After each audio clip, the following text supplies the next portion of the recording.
What's good, y'all, man? We got Spider-Man brand new day, first look footage, all behind the scenes. You feel me, man? So like it as much, trying to hit the bell if you're new. And yeah, let's see behind the scenes though, man. Everybody recording it, everybody having a good time. And yeah. So hey, let's see. What's going on, guys? Welcome to Everything Always. My name's Michael Roman, aka Allfires, and it's pretty clear why Sony and Marvel did what they did and revealed the Spider-Man suit because, well, everybody saw it on Yeah, I feel like they did that because they know people gonna leave it right now.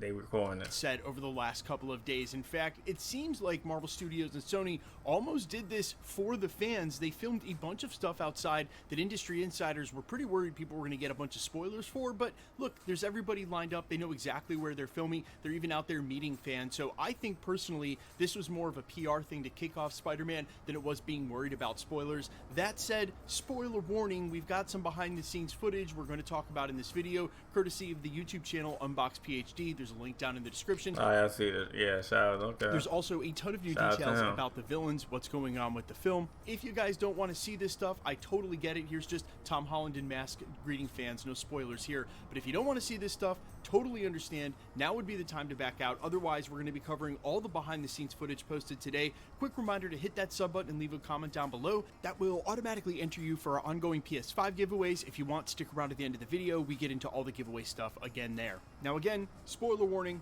if you don't want to see this stuff, dodge it on social media. Want to glow up? I mean, hey, all the way to dodge it, don't be on Twitter. Don't be on YouTube. I mean, it's gonna be hard because I mean, your phone. You be on YouTube a lot, Twitter a lot, so yeah, if you don't want to dodge it, just don't be on phone prior to next year. I mean, it's gonna be hard though, but I love watching links and all that, so I mean. Back out of this video now, come back and see us in the next one. Okay, so they started filming outside for a major set piece in which there is a tank involved, several cops chasing the tank, and although this is being filmed right now in Glasgow, it's clearly set in New York. There you can see. Yeah, of course, yeah, I was in New York, yeah. A license plate, there's American flags all up and down the street.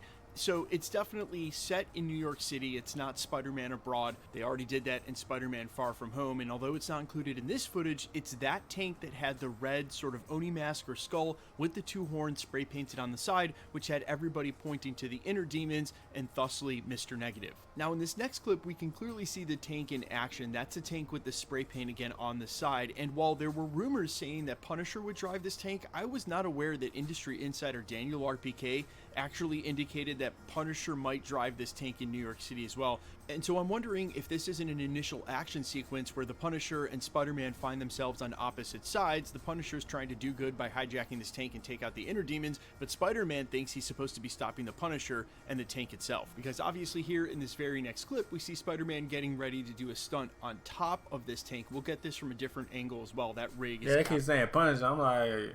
I mean, if it is true, it's true. I mean, I don't believe, like I said, I don't believe rumors till the trailer comes out or we watch the movie next year. So, you know what I mean? But, hey, yeah, you can believe what you want to believe, y'all. Absolutely insane and really gives you some context for just how dangerous some of these on-set stunts are. And we had heard that it might be stand-ins and doubles for Doomsday and Spider-Man, but here's Tom Holland very clearly on set.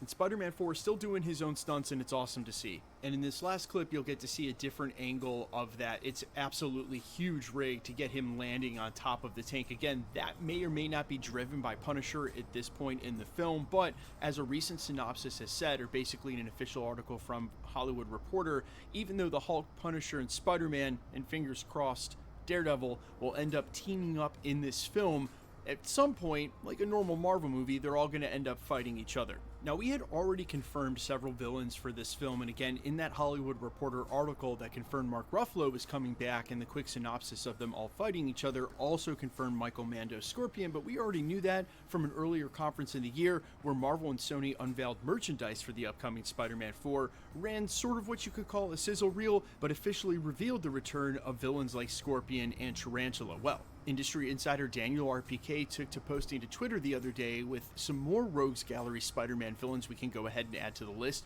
which include the classic Spider-Man villain of Tombstone, as well as maybe the lesser known but original classic Spider-Man villain Boomerang. And certainly at this point, one has to be wondering if this isn't going to be some sort of makeshift Sinister Six. For quite a while, we heard that Sony was ultimately trying to take all of those villain movies that they were putting together in that Spider-Man list, now defunct Spider-Verse, and eventually have them team up and all face off against Tom Holland's Spider-Man. They had this grandiose idea, and maybe there was a chance for it early on when Venom did well, but it was pretty clear with Morbius and then the string of disasters that came after it by the time we got to Kraven, that was never going to happen. So here we are back in the MCU in a Spider-Man 4 that certainly looks like it's building towards some sort of Sinister Six. Now, whether or not they call them that in the film or if that's actually the plan now over this set of trilogies. But keep in mind, even though Marvel boss Kevin Feige has been pretty clear that they're going to try to keep the TV shows and the MCU movies as separate as possible so that fans don't feel like they have to know every movie to watch said TV shows on Disney Plus, this is going to be set in New York, Wilson Fisk's New York, post Daredevil 2. There's a crossover there from the Punisher character himself, so they're not going to completely ignore and not acknowledge those events the way they've already confirmed that basically Daredevil season 2 won't reference what just happened with the new Avengers and Sentry and the Thunderbolts. It's just too complicated. This, however, is not, and may explain why all of these supervillains all of a sudden are running amok in New York City. This isn't your granny sweet tea. It's new Sprite Plus tea. It's better than... Look, I think it was always okay to admit that in the wake of Spider-Man Far From Home and sort of with the mounting pressure on Marvel movies, considering that the whole batch of them doesn't do $1 billion anymore, Marvel, now Sony included on this one, are all looking towards the marquee names to carry those box office takes, there was always sort of this unnecessary or sort of unfair pressure to come in and have this movie maybe outperform Far From Home when really that's not realistic. Bringing back Andrew and Toby was a way to cash in on the sort of nostalgia and box offices of previous trilogies that this movie really can't hope to do, no matter how many Avengers they include, or from the current landscape of the MCU for that matter, any superhero, it's just not the same. But making a major crossover with Spider-Man with heroes like the Punisher and Hulk, things that we haven't seen yet on the silver screen, I think to me still offers a lot of potential as far as the film. And we know Destin Daniel Cretton, one of the main reasons he was hired to do this film is because of how well the action sequences all worked in context with Shang-Chi, which I think is one of the more underrated films in the MCU and basically has been buried under a lot of the crap they put out in Phase 4 and Phase 5. So here we are now with Spider-Man in this quote-unquote brand new day. Brand new day. Honestly, from the Whatever that means.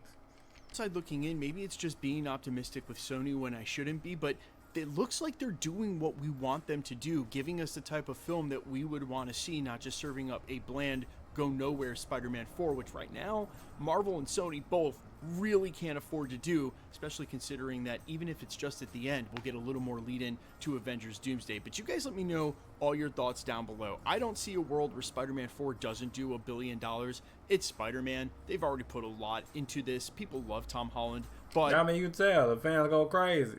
You can tell the hype about the hype around it when they dropped their first videos, brand new day. You know what I'm saying, with the costume. Then they showed the reveal because obviously it's gonna get linked out. But yeah, y'all, there's fans behind it. I mean, they, you know, it's a lot of support behind it. So yeah, they still know that in the world of ever-changing superhero landscapes, Fantastic Four might actually fall short of 500 million, which is kind of crazy to me. Let me know all your thoughts down below. Quickly, let's get into the giveaway stuff, guys. Just gave away 2 PS5.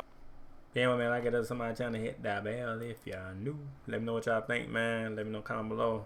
And yeah, alright. Peace.